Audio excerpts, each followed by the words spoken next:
Hi అండి. చాలా late అయిపోయింది. మొన్న తొలి ఏకాదశి జరిగింది కదా, ఆ వీడియోని నేను అప్లోడ్ చేస్తున్నాను. చాలా బాగా జరిగిందండి తొలి ఏకాదశి. నేను వ్రతంలా చేసుకున్నాను.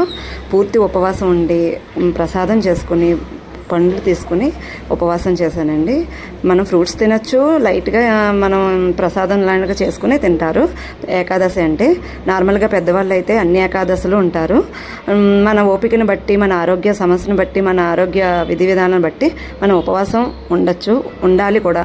ఎందుకంటే నార్మల్గా అందరూ షుగరు, బీపీ ఇవన్నీ ఉన్నవాళ్ళు తిని ట్యాబ్లెట్ వేసుకోవాలి కాబట్టి లైట్గా ఫుడ్ తీసుకుని మనం కూడా ఉపవాసం చేయొచ్చండి.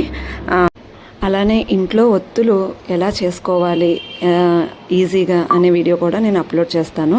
చాలా సులభంగా మనం ఇంట్లోనే ఒత్తులు, పువ్వొత్తులు, కాడొత్తులు కూడా చేసుకోవచ్చు.